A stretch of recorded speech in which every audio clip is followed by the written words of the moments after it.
Hello friends, आप सभी का आपके अपने YouTube channel legal and social awareness में एक बार फिर बहुत बहुत स्वागत है। मैं करीम अहमद सिद्दीकी एडवोकेट। साथियों, आपको पता है कि 1 जुलाई 2024 से 3 नए कानून, न्यू क्रिमिनल लॉज, भारतीय न्याय संहिता यानी बीएनएस, भारतीय नागरिक सुरक्षा संहिता यानी बीएनएसएस और भारतीय साक्ष्य अधिनियम, ये तीनों नए कानून लागू हुए हैं। और इन तीनों नए कानूनों ने जो सैकड़ों साल से पुराने कानून चले आ रहे थे उनका स्थान लिया है। भारतीय दंड संहिता, क्रिमिनल प्रोसीजर कोड और इंडियन एविडेंस एक्ट, उनके स्थान पर ये 3 नए कानून लागू हुए हैं। इन नए कानूनों के बारे में मैंने पहले भी वीडियोस बनाए हैं। उन वीडियोस की प्लेलिस्ट का लिंक आई बटन में है, आप डिटेल में देखना चाहें तो देख सकते हैं। दोस्तों, पिछले काफ़ी समय से मेरे कई व्यूवर्स, सब्सक्राइबर्स और यहाँ तक कि कई जूनियर एडवोकेट्स के द्वारा इन नए कानूनों के लागू होने के संबंध में कई तरीके के सवाल पूछे जा रहे हैं। एक भ्रम की स्थिति बनी हुई है। यह तो साफ है कि 1 जुलाई सन 2024 के बाद की जो भी घटनाएं हैं, जो भी केस होंगे, वो इन नए कानूनों से होंगे। लेकिन कुछ ऐसे सवाल हैं जिनके जवाब उन नए कानूनों में नहीं हैं। उनके जवाब को लेकर के अक्सर लोगों के बीच में भ्रम की स्थिति रहती है। वो सवाल ये हैं कि अगर कोई घटना जुलाई सन 2024 से पहले हुई है लेकिन उस समय तक एफआईआर नहीं हुई, एफआईआर जुलाई 2024 के बाद होती है, तो किस कानून के तहत होगी? क्या आईपीसी के तहत होगी या बीएनएस के तहत होगी? अगर कोई पहले से एफआईआर है और नए कानूनों के लागू होने से पहले एफआईआर हुई और लागू होने के समय तक उनमें विवेचना चल रही है, नए कानूनों के लागू होने के बाद चार्जशीट आती है, तो वो चार्जशीट जो आएगी वो किस दफ़ा में आएगी? सीआरपीसी के तहत भेजी जाएगी या बीएनएसएस के तहत भेजी जाएगी? मजिस्ट्रेट कॉग्निजेंस किस दफ़ा में लेगा? उस चार्जशीट पे जो केस आएंगे, ट्रायल प्रोसीड होगा, वो किस कानून के तहत होगा? इसी के साथ साथ और भी ऐसे कुछ सवाल हैं कि अगर पहले से कोई ट्रायल पेंडिंग है और उस पेंडिंग ट्रायल में एक फैसला हो जाता है, फैसले के बाद अगर उसकी अपील और रिवीजन करना है तो किस कानून के तहत किया जाएगा? ये कई ऐसे सवाल हैं जिनके जवाब को लेकर के क्लाइंट्स के साथ साथ जूनियर एडवोकेट्स के बीच में भी भ्रम की स्थिति बनी रहती है। तो आज के इस एपिसोड में इसी के बारे में बातचीत करने जा रहा हूँ। आज इन नए कानूनों के इम्प्लीमेंटेशन को लेकर के सारे कन्फ्यूजन दूर हो जाएंगे, सारा डाउट क्लियर हो जाएगा। इलाहाबाद हाई कोर्ट के द्वारा एक 6 अगस्त को एक जजमेंट भी इस संबंध में दिया गया था। उस जजमेंट में क्या कहा गया था, उस बारे में भी बातचीत करेंगे। तो साथियों, बहुत महत्वपूर्ण जानकारी है, जुड़े रहे आखिरी तक। देखते हैं कि इस संबंध में संपूर्ण जानकारी क्या है। दोस्तों, एक एक सवाल को लेकर के बहुत ही ब्रीफ में बात करते हैं। सबसे पहला सवाल ये है कि अगर कोई घटना जुलाई 2024 के पहले है, एफआईआर भी जुलाई 2024 के पहले, चार्जशीट भी 2024 के पहले आ गई है, लेकिन उसका ट्रायल पेंडिंग है, ट्रायल अभी ख़त्म नहीं हुआ और जुलाई 2024 से नए कानून लागू हो गए, तो उनका ट्रायल क्या बीएनएसएस से चलेगा या सीआरपीसी से ही चलेगा? इसमें लीगल पोजीशन बिल्कुल क्लियर है। जिन मामलों में चार्जशीट माह जुलाई 2024 के पहले आ गई है, उनका ट्रायल सीआरपीसी के तहत ही चलेगा, बीएनएसएस से नहीं चलेगा। अब दूसरी सिचुएशन ये है कि घटना जुलाई 2024 के पहले घट चुकी थी, किन्हीं कारण से एफआईआर दर्ज नहीं हुई।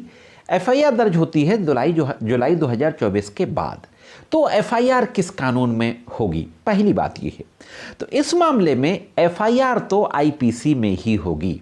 इसलिए आईपीसी में होगी क्योंकि हमारा संविधान ये कहता है आर्टिकल 20 कि किसी व्यक्ति को जब कन्विक्शन किया जाएगा किसी अपराध के लिए, तो उस समय जो लॉ इन्फोर्स में हैं, जो विधि प्रचलित है, उस कानून के तहत किया जाएगा। तो जब घटना हुई जुलाई 2024 के पहले, उस समय जो कानून प्रिवेल कर रहा था यानी आईपीसी, तो आईपीसी में ही एफआईआर होगी, भले ही वो जुलाई 2024 के बाद एफआईआर हो रही हो। अब सवाल है कि इसका ट्रायल किस में चलेगा? तो एफआईआर तो आईपीसी में होगी, लेकिन बाकी सारी विवेचना बीएनएसएस के तहत होगी और ट्रायल और इंक्वायरी भी बीएनएसएस के तहत ही चलेगी।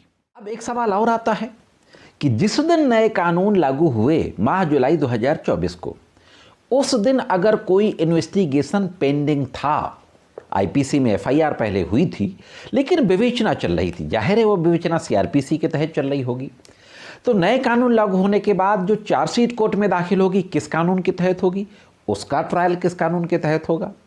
इस संबंध में लीगल पोजीशन ये है कि जुलाई 2024 में जब नए कानून लागू हुए उस समय अगर आईपीसी के अपराधों में विवेचना चल रही थी तो वो विवेचना सीआरपीसी के तहत ही चलेगी।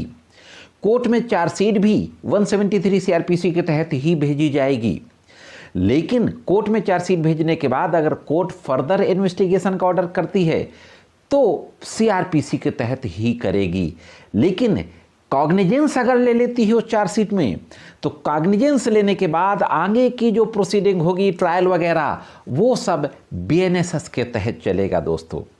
अब दोस्तों इसी कड़ी में आगे का एक सवाल है कि कोई मामला, कोई ट्रायल पेंडिंग था पहले से, जो जुलाई 2024 में जब नए कानून लागू हुए तब ट्रायल पेंडिंग था, निश्चित रूप से सीआरपीसी के तहत वो ट्रायल चल रहा होगा। अब उसमें फैसला हो जाता है, कन्विक्शन होता है या एक्विटल होता है, अलग बात है। फैसला होने के बाद जो भी पीड़ित पक्ष होगा उसके द्वारा जो अपील या रिवीजन फाइल किया जाएगा ऊपर की कोर्ट में, सेशन की कोर्ट में या हाई कोर्ट में, तो वो किस कानून के तहत किया जाएगा। इस संबंध में लीगल पोजीशन बिल्कुल साफ है कि जुलाई 2024 के बाद अगर किसी मामले का ट्रायल कंप्लीट होता है, कोई फैसला होता है, उस फैसले के खिलाफ अगर कोई क्रिमिनली रिवीजन या अपील करना चाहता है तो वो बीएनएसएस यानी भारतीय नागरिक सुरक्षा संहिता के तहत वो क्रिमिनल रिवीजन या अपील की जाएगी, सीआरपीसी के तहत नहीं की जाएगी। अब साथियों आखिरी सवाल इसमें और ये है कि चार्जशीट आ जाती है जुलाई 2024 के बाद, जबकि मामला पहले का था, पहले एफआईआर दर्ज थी, विवेचना चल रही थी, सीआरपीसी में चल रही होगी और आईपीसी में एफआईआर दर्ज हुई होगी। जुलाई 2024 के बाद चार्जशीट आती है, उस चार्जशीट को अगर हाई कोर्ट में चैलेंज करना है तो क्या सीआरपीसी के तहत किया जाएगा या बीएनएसएस के कानून के तहत किया जाएगा। तो इसमें भी लीगल पोजीशन बिल्कुल क्लियर है कि वो बीएनएसएस के कानून के तहत किया जाएगा। यहीं पे मैं ये भी आपको बता दूं कि अगर कोई क्रिमिनल अपील या रिवीजन पहले से पेंडिंग है, जुलाई के पहले से, लेकिन उसमें कोई नई एप्लीकेशन जुलाई के बाद देनी है तो भी बीएनएसएस में दी जा सकती है साथियों। और आखिरी में नए कानून लागू होने के बाद अगर कोई घटना होती है तो उनका अपराध किस अपराध में दर्ज होगी, किस में ट्रायल होगा, तो बिल्कुल साफ है कि 1 जुलाई 2024 के बाद कोई भी नई घटना होती है तो उसकी एफआईआर भारतीय न्याय संहिता के तहत दर्ज होगी, उसमें विवेचना भारतीय नागरिक सुरक्षा संहिता के तहत होगी और ट्रायल भी कोर्ट में भारतीय नागरिक सुरक्षा संहिता के तहत ही किया जाएगा। तो दोस्तों मैं समझता हूं कि सारे कन्फ्यूजन, सारी भ्रम की स्थिति आपकी दूर हो गई होगी। जानकारी कैसे लगी कमेंट्स करके जरूर बताएं। अगर आप चैनल में नए हो, वीडियो को पहली बार देख रहे हैं तो वीडियो को लाइक और शेयर करके चैनल को सब्सक्राइब अवश्य कर दें।